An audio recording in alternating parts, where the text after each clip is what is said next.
Welcome and thank you for joining me for Tax Break. This is a podcast about South African tax for South African tax professionals and practitioners. My name is Pieter van der Schwan, and in each episode I share my thoughts with you on a topic or a recent development in South African tax. And I try to keep the episodes short enough that you can listen to them whenever you need to take a break. Now, today we are talking about loans that companies make to their shareholders, or as they are often referred to by accountants as debit loans. It's a topic that comes up quite often when I consult with clients, and there are some recurring debates that keep on happening in respect of this topic. And you often find that the practice of the company making loans to shareholders would eventually, in the long run, you fairly often see shareholders finding themselves in a tough spot as a result of this, especially when, for example, they eventually want to sell the shares of the company, and the buyer does not want to take over this debit loan that's sitting in the company. Then you often find that shareholders start scrambling to now find a solution to this debit loan. Now, before we go into, if we can call it the economics of a debit loan, I would like to go back one step just to talk about the context where we would often find these debit loans, or why we find these debit loans. So if a company makes a profit, let's say for purposes of our discussion today, the company makes R1 million after tax profit and pays this R1 million to the shareholder, then that payment to the shareholder will be a dividend, and it would be subject to dividends tax at 20%.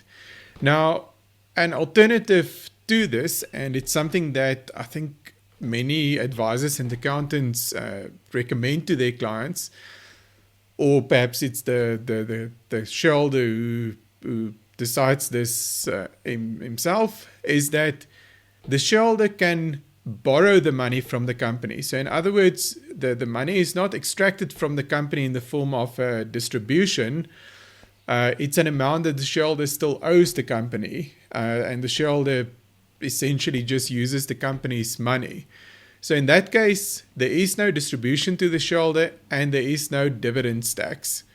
Now, because the shareholder could be in a fairly similar position, being able to use the company's money, but with no dividends tax, the dividends tax rules then require us to consider whether the loan is interest-bearing or not. So if the loan bears interest, so the shareholder borrows the company's money and pays the company interest, then from a time value perspective, there's no enrichment for the shareholder. So what would happen in that case? The company would be taxed on the interest income from the shareholder. And from the shareholder's perspective, one would need to consider whether the purpose that the shareholder used this money for qualifies for a deduction of the interest or not. Let's take, for example, a shareholder used the money to fund, for example, a rental property that generates rental income. That shareholder should be able to deduct the interest paid. But if the shareholder uses the money to go and buy an unproductive asset, so let's say a holiday house, or fund private expenditure, then the shareholder is not entitled to a deduction. But the company will still remain taxable on the income. Now, if the loan bears interest and the shareholder doesn't actually settle the interest every year, then the loan keeps on growing, and the effect of the interest would be a compounded interest effect. So that this balance keeps on growing. So that's, I guess we can call it one scenario of the economics of these debit loans, is where interest is charged and the debit loan keeps on growing. If the loan is not interest bearing and we've got a shareholder that is not a company, that is a resident, and that's a connected person to the company that lends the money to the shareholder, or the loan bears interest at a rate, but it's a rate less than the official rate, then a deemed dividend will arise. So importantly, unlike the STC system of old, the dividend, the deemed dividend, is not the balance of the loan. So the whole capital balance of the loan is not on a once-off basis deemed to be a dividend. The deemed dividend is the interest that would have been charged on that loan at the official interest rate. And the deemed dividend arises on an annual basis. So every year that the balance of the capital amount of the loan remains outstanding, there would be a deemed dividend equal to what the interest would have been had it been charged at the official rate. And that deemed dividend is then subject to dividends tax at 20% until the loan is repaid or in some way settled. And we'll talk about the settlement just now. So I guess that scenario number 2 is to say that if you don't charge interest, the company doesn't charge interest on the loan, then there's this annual recurring cost in the form of dividends tax. Maybe just as a side note, if the loan is from one company to another, then the deemed dividend rule does not apply. And the rationale there is just that if the dividend had flowed from the one company to the next, that dividend would have also been exempt from dividends tax. The other exception that you may have noted as I spoke about the deemed dividend rule is that the rule applies if the loan is granted by a company to a resident connected person that's not a company. So what if it's not a resident? Does that then mean that this loan escapes the deeming rules? Unfortunately, the answer is no. There's just another set of rules that would have a very similar but possibly even a greater adjustment as an effect. So if it's a loan from a local company to a non-resident shareholder that's connected to the company, the transfer pricing rules would apply to that loan, and you would have a primary adjustment under those rules, as well as a secondary adjustment, which in the case of a company, a South African company, would be a deemed dividend. Right, so non-resident shareholders or loans to non-resident shareholders don't escape these adjustments. Then I guess the last part of this equation about the economics of debit loans is that eventually this loan, so we've now spoken about the interest that's charged that would be subject to tax in the hands of the company, and the loan balance keeps on growing. If there's no interest, you've got the annual recurring charge, but we haven't spoken about the capital yet. Now, the reality is that the capital, if that is eventually paid out to the shareholder, the capital is still a dividend. The capital amount that's now transferred to the shareholder is still a dividend, and it still attracts dividends tax at 20%. Whether that is then transferred to the shareholder by way of a waiver of the loan, by way of setting off this balance against subsequent dividends declared by the company.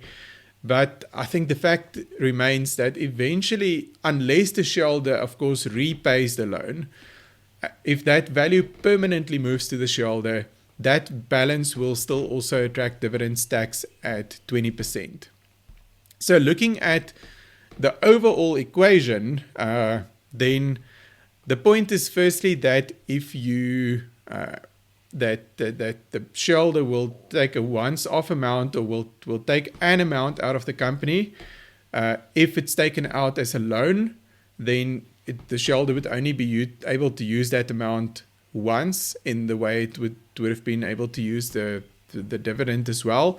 So it's let's call it a once-off benefit. But if you extract that money in the form of a loan, that once-off benefit will keep on having an annual recurring cost.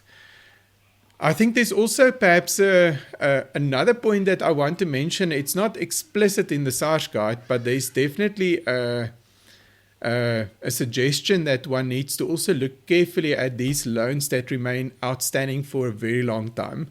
So Sarge clearly states in the guide that if the company grants a bona fide loan to a shareholder, that is not a dividend. Now, the fact that they've qualified this to say a bona fide loan suggests that you need to at least ask the question, is this really a loan? Is that the intention of the parties? And the loan in the ordinary meaning of a loan is that there's a liability to repay, the shareholder has got a liability to repay this amount to the company. So something you need to ask yourself critically, is that really the intention of the parties? Right.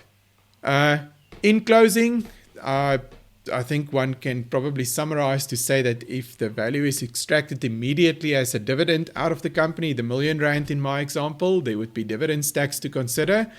If it's extracted in the form of a loan that the amount sits on a loan account being that's outstanding, there's two things you need to consider. Firstly, the annual recurring cost, whether it's the interest with the tax on it or the deemed dividend. And then there's also this future tax implication of knowing that once this extraction becomes permanent in whatever way that it happens, there would be another 20% dividends tax charge on that. And that dividends tax charge is not something one can escape by. The loan wouldn't just disappear. There would always be some form of a distribution to the shareholder. So that's something that I think a lot of companies and their shareholders don't often keep in mind, that if the shareholder takes the money today as a loan, you need to still have cash to one day settle this charge that comes along whenever the capital amount of the loan leaves the company. That's that for today's episode. If you've got any comments or questions or ideas for new episodes, please send me an email. My email address is in the show notes. If you liked the episode, please subscribe on your favorite podcast platform and tell all your friends about the podcast. And just a reminder, as always, that nothing in today's episode was intended to be tax advice or even a substitute for fact-specific tax advice. Until next time, goodbye.